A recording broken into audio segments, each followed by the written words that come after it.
Olá, é uma grande satisfação estar aqui com vocês neste encontro para então partilhar algumas reflexões em torno da pesquisa que tenho desenvolvido sobre as autoimagens compartilhadas e reconhecíveis que historiadoras e historiadores produzem incessantemente durante e, portanto, no conjunto das suas práticas. Essa pesquisa tem como problema específico a trajetória intelectual e acadêmica de Maria Efigênia Laje de Rezende, uma historiadora brasileira, explorando seus vínculos com as experiências que configuravam o campo da produção historiográfica em sua época. A sua produção, de natureza memorialística, é o principal eixo dessa investigação, tornando possível interrogar modelos, identidades, práticas e regimes que acabaram organizando a sua autoimagem e, em certa medida, orientando o seu olhar para o passado. Pretendemos, como aqui fazemos, tornar um pouco mais legível a forma como ela investiu, e de resto, todas nós, historiadoras e historiadoras, investimos, na construção de autoimagens como historiadores. O que será realizado nessa pesquisa, considerando então diferentes escalas que se estendem desde a sua trajetória até as instituições pelas quais a professora Maria Efigênia passou. Queremos pensar com isso os condicionantes da história e do discurso histórico como um campo disciplinar permeado de práticas e símbolos, a partir dos quais nós também nos orientamos em direção a uma comunidade de experiência. Ao pensar, então, a trajetória da professora Maria Efigênia a partir de uma questão historiográfica, como temos feito, nós tomamos a própria prática profissional das historiadoras e dos historiadores como objeto de reflexão, conferindo um pouco mais relevância à historicidade mesma das formas de produção e circulação do conhecimento histórico e de seus modelos de atuação na segunda metade do século XX, bem como a relação entre ensino e pesquisa, memória e historiografia, mas também narrativa e experiência. Nós defendemos a autoridade de sua função, ou seja, nós defendemos a ideia de que a autoridade da sua experiência e dos modos pelos quais a professora tentou grafar a sua trajetória fundou-se apenas, não somente e tão somente nos textos escritos sobre temas históricos específicos, mas nos diferentes ritos institucionais, nas práticas e produções memoriais e, de modo central, na elaboração de uma autoimagem reconhecível e compartilhada. Maria Efigênia figurou uma longa trajetória, ocupando cargos e funções administrativas que conferiram a ela uma relevância e um destaque na comunidade profissional. Além dos seus textos clássicos sobre a história da Minas Gerais na Primeira República, mas também de reflexões historiográficas sobre o ensino e a pesquisa em Minas Gerais e sobre a história do Brasil de um modo mais geral, a professora esteve à frente de lugares muito estratégicos na carreira universitária, ocupando cargos de chefia de gabinete da reitoria da Universidade Federal de Minas Gerais, atuou como produtora e redatora de currículos para a educação secundária. Além disso, teve uma expressiva participação na organização de arquivos, hoje os mais destacados e importantes de Minas, como o Arquivo Público Mineiro, mas também à frente na direção da organização de um arquivo responsável por arregimentar e de organizar uma série de documentos pertencentes à ditadura civil-militar. Essa é uma historiadora, sobretudo, que atua em diferentes espaços e que produz, ao atuar nesses espaços, uma memória constante sobre a sua própria autoimagem. Não bastasse isso, em pesquisas em seu memorial acadêmico, importante fonte para as pesquisas na história da historiografia, e também em entrevistas com a própria professora, que permanece viva, temos visto uma recorrência em preocupar-se com a memória de sua autoimagem. Bom, a princípio, essa preocupação pode parecer comum a qualquer historiador, já que lidamos com a memória e, portanto, com a memória disciplinar. Mas essa preocupação nos leva a uma outra questão, que para a gente é muito importante, que é de pensar o quanto as memórias e a construção de autoimagens está permeando também uma reflexão sobre a ideia e a imagem que se tem da própria produção histórica, do ofício e do trabalho do historiador e da historiadora. Portanto, ao investigar essas formas e como elas são encenadas na sua produção memorial e acadêmica, queremos continuar respondendo à pergunta, afinal, o que as autoimagens das historiadoras e dos historiadores dizem sobre os estudos históricos? Bom, de modo geral, e partindo um pouco mais para as conclusões dessa pesquisa, Maria Efigênia investiu numa autoimagem como professora,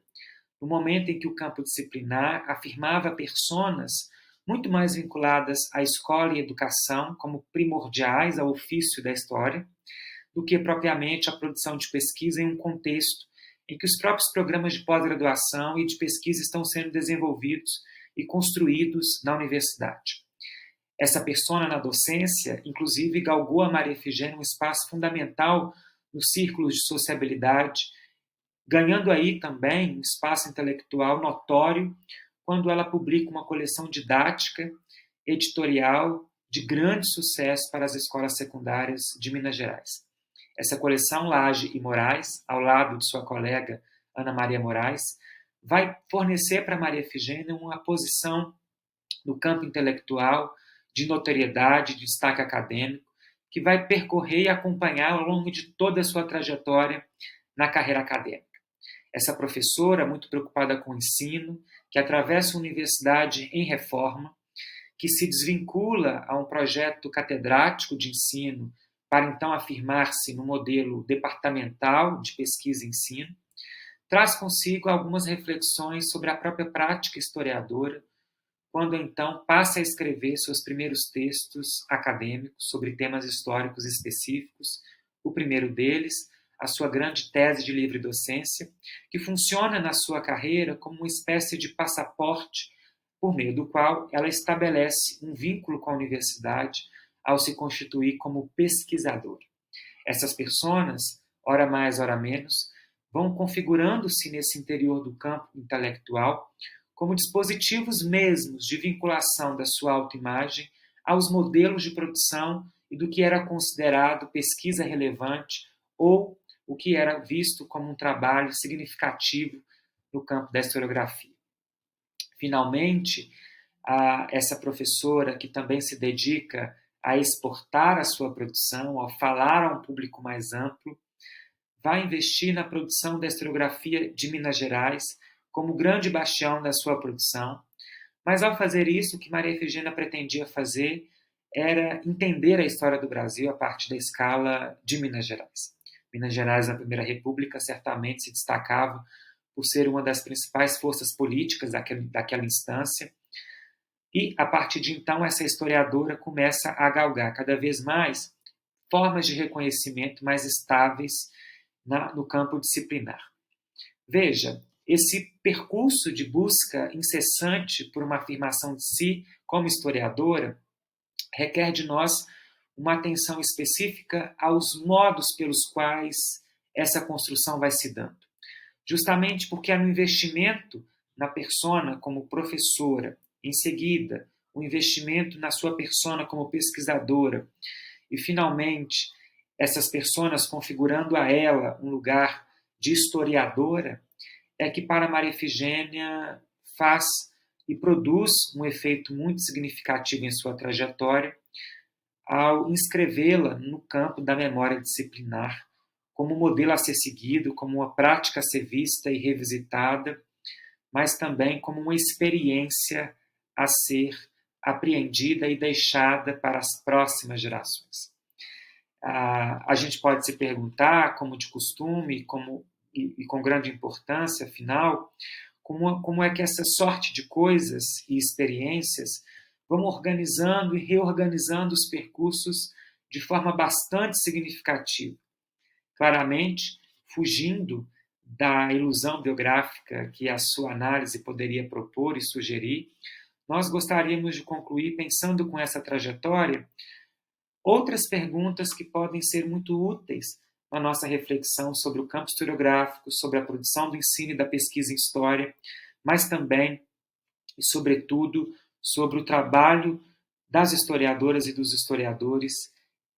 que estão imersos em rituais, em práticas simbólicas que nem sempre ganham a nossa atenção.